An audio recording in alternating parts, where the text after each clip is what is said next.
welcome back to Whole Wellness with Ann. I'm Ann. I really am honored that you've tuned into this channel and my video tonight on boys, which is video number 7 in the series that I'm doing. That is a follow-up to the abuse series that I uploaded a couple months ago, and a perfect demonstrative of the abuse and unhealthy manner in which I was raised with an absent father who was physically present and emotionally completely disconnected. The last video I left off telling you about the boys that affected me in my senior year in high school. Chad was one of them. He was a year older than me and I had gone to homecoming with him. And Christian was the other one who flirted with me relentlessly and wrote me poems and did all these romantic gestures, and then surprised me by saying that he was in love with my best friend. And Chad and I had a good time at homecoming and he never called me. So my senior year, I got dissed big time by 2 boys that I very much cared about, or thought I cared about at the time. And so not only was I going through this transition period as a senior in high school, where I had finally gotten to the point where I had subconsciously made the decision that it was easier for me to be the person that my dad wanted me to be than be who I truly was, an extremely sensitive, highly empathetic artist, peacemaker, quiet, sweet, friendly type. And by a senior year in high school, I was this loud, obnoxious student who just cared about her social life and not about anybody else, and cared more about status and image and influence than I cared about my hopes, my dreams, my goals, my soul, or anything like that. Essentially, I had no cares about things that really mattered, because I had been raised to believe that the things that matter were these superficial things, like status, like achievements, like title, like who you know, and so on. So even though Chad had broke my heart in the fall of my senior year, and Christian had broke my heart over Christmas, going into spring, I still believed that Christian and I could be friends. And I felt like a complete fool when I thought I was reading the signals from him accurately as he was flirting with me and displaying all these romantic gestures towards me. I felt like a fool after he told me he, in fact, was in love with my friend. And so I tried to put on a happy face and say, oh, you guys would be a great couple. That's wonderful. I'll keep the secret from her if you want me to. I won't get involved. Whatever you want, you know. And I believed that we could still be friends, that we had a good, valuable friendship, and I had just been completely blind and stupid. I believed that I was solely responsible for the heartache that I had suffered. And I also solely believed that I was responsible for the heartache I suffered when Chad never called me after he had told me after our homecoming dance that he had had a good time, just like I had had a good time.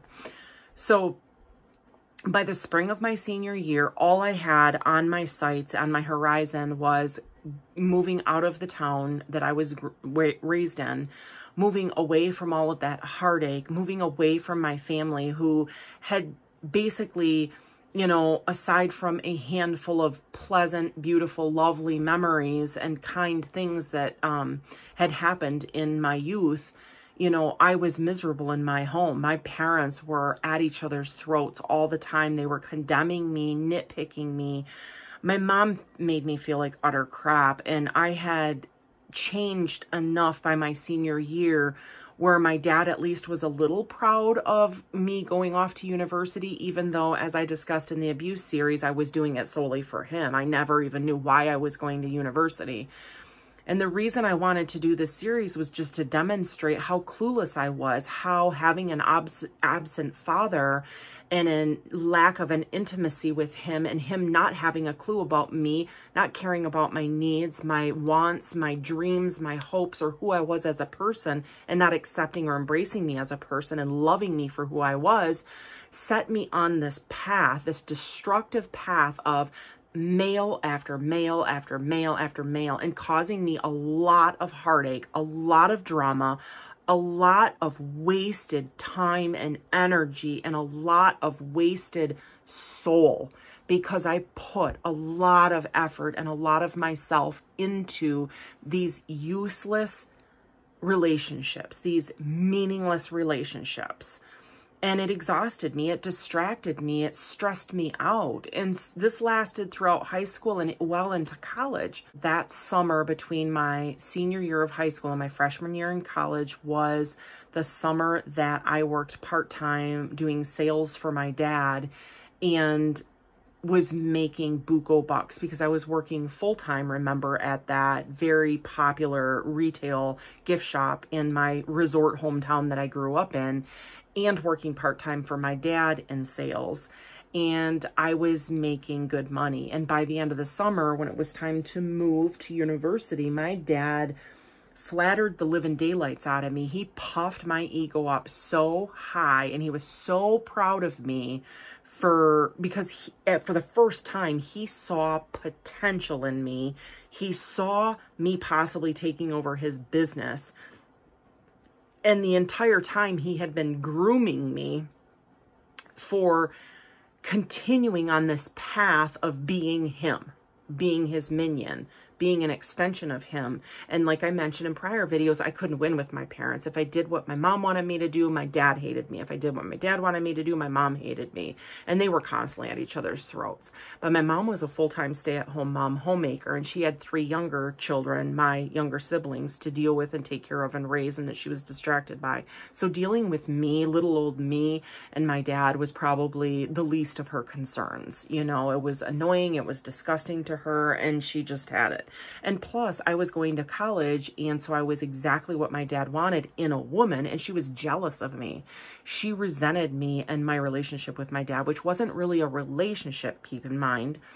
It was actually me just reaching for my dad for several years and never actually achieving what I wanted so desperately to achieve, which was that love, that attention, that affection, and that acceptance, and to be worthy in his eyes. That's what I had strived to be. And so I launched off to college thinking I was this thing, and I landed on the campus of university and started right back over where I had begun as a freshman in high school, feeling feeble, feeling weak, feeling stressed, feeling lonely, feeling like I didn't fit in. All these other college students knew why they were there, knew what they were doing, knew where to go, knew what they were studying, why they were studying it, had families back home that were sending care packages to them. They were getting cards and letters from home. And here I was at university going, I don't know why I'm here. I don't know what I'm doing. I don't understand my 3 roommates. I'm not getting any mail or packages. A couple friends from home sent me letters and cards, and I wrote them back. I had a hard time just staying in my classes, attending my classes, keeping a schedule, being independent, taking care of myself. I depended so much on my 3 roommates to kind of guide me in life as an independent 17. Well, no, by that time I graduated when I was 17, so I was 18 by the time I went to university. And I landed on campus absolutely clueless. Like I said, I never went to college to get a degree. I went to college to make my dad happy and to get out of my family home. I had crushes my freshman year in college on probably 10 different boys. Meanwhile, I was still thinking about Chad and where he was at and what he was doing. As I said, he was a year older than me. So, you know, God knows where he was. I did not know. But he had already been out of school for an entire year by the time I landed on campus at college. And Christian, the summer between senior year and freshman year, he disappeared. Literally, this was a story that happened the summer after senior year. His mom actually called me several times, and she was very upset because she didn't know where he was. He left home one day and nobody heard from him. It was months before anybody heard from him, and he returned home. And he had his family worried sick, and I was worried sick, and I felt flattered that his mom would call me and ask if I knew where he was at. And meanwhile, the woman that he had a huge crush on and was in love with, that he told me about, had moved downstate to be where her birth mother was. And so I wasn't in touch with that friend anymore. And believe it or not, Scott from junior prom came to see me one time. I think he felt pretty special. And then again, I thought there was a romantic relationship there.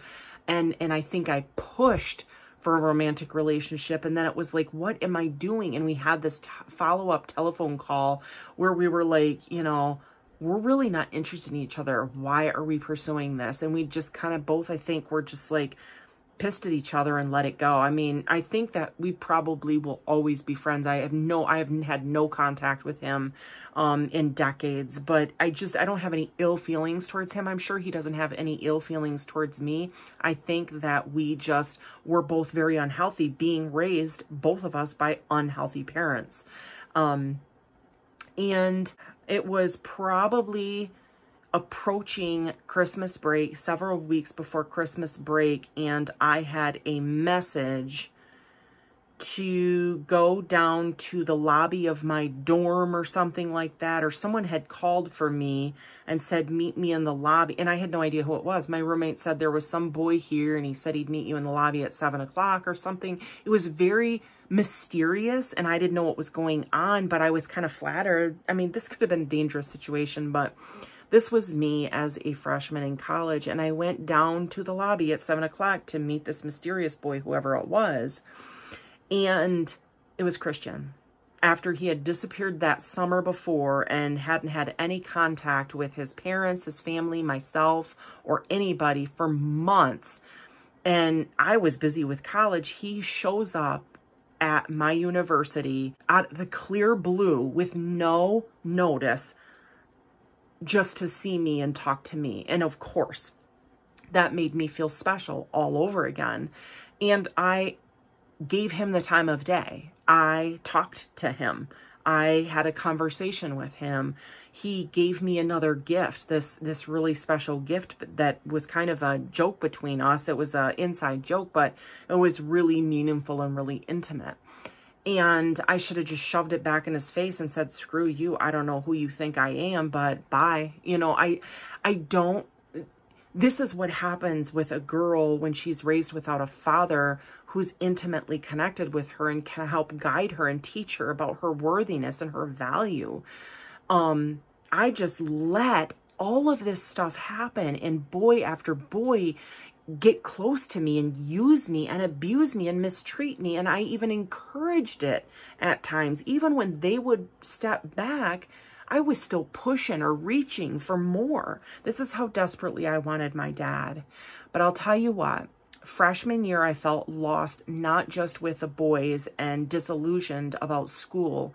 My roommates, which I talk about in the abuse series, were also very intimidating to me because the one roommate, who was a supermodel, was super close with her mom and her stepdad, and she had a boyfriend who spoiled her rotten, and they were like this, you know, homecoming queen. She modeled on the side. She was a beauty.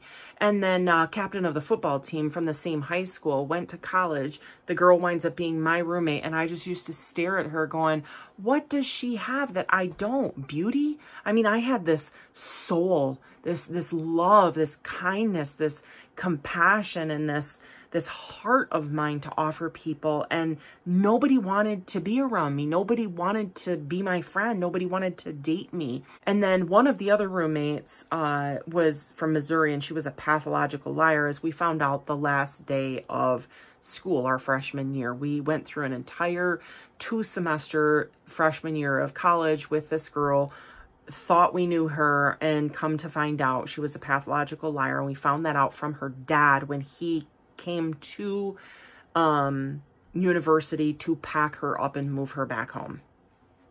So that was a totally different ball of wax.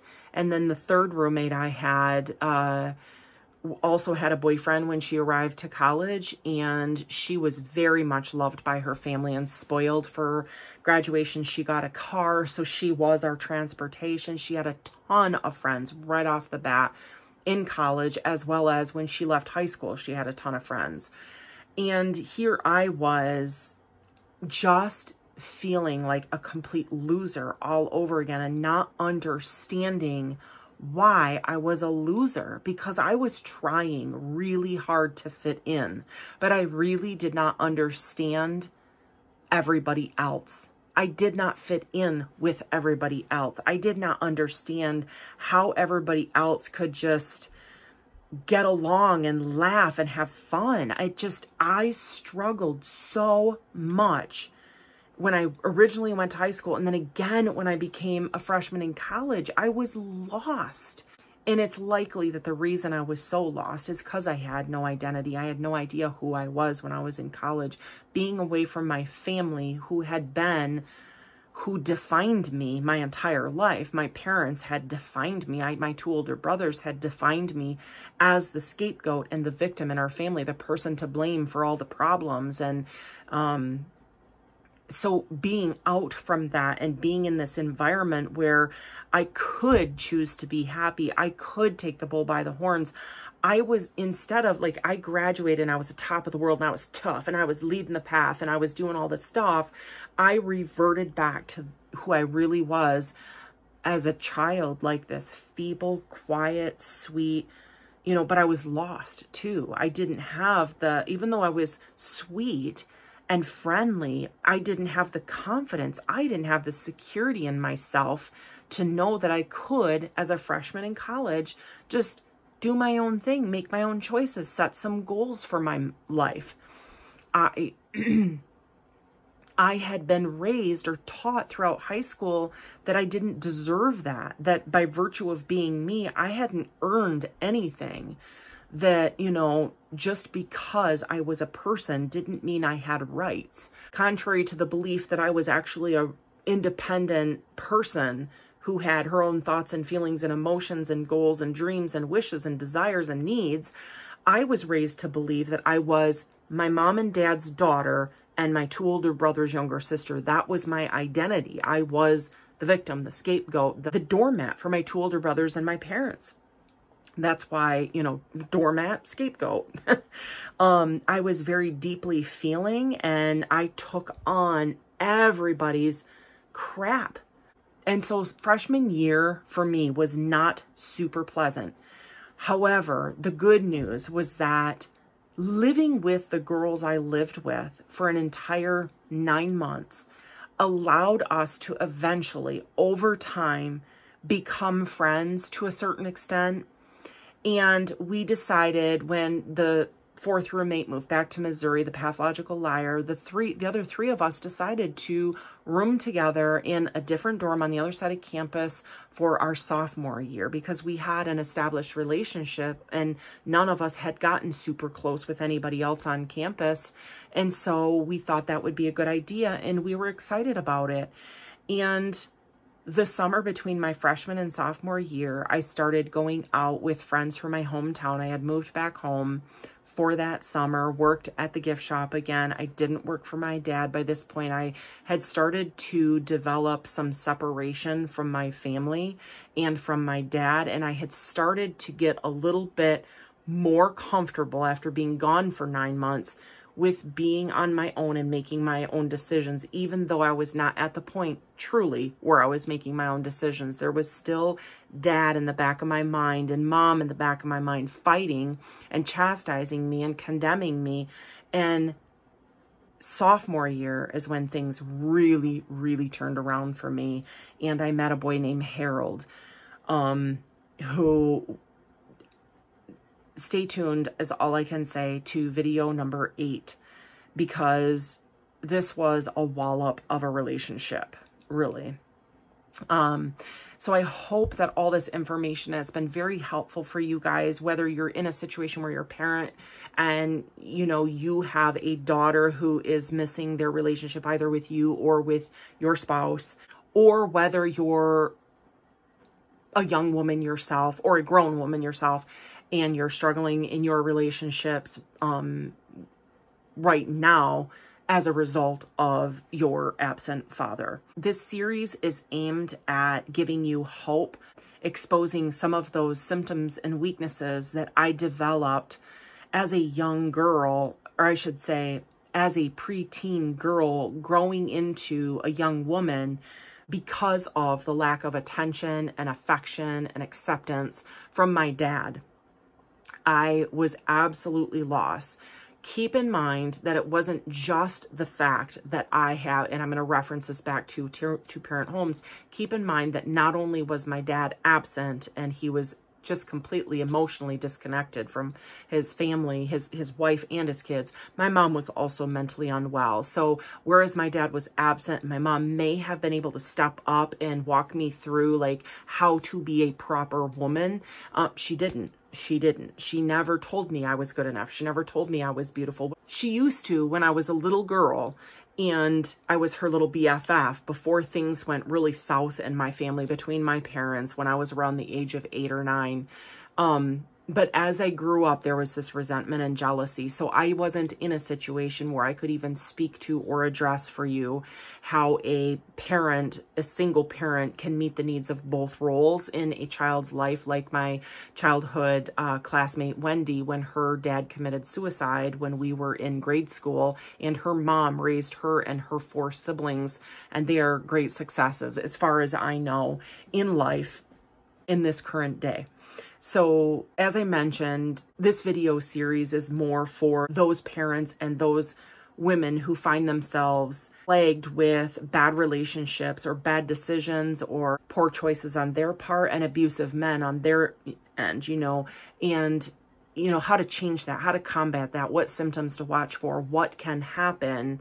And if you're in this situation, it's likely that you grew up with an absent father like I did. So I hope you guys continue to take care of yourselves and make good choices about your own worthiness. And if not, let this little video series please be a positive influence in your life, because you are worthy.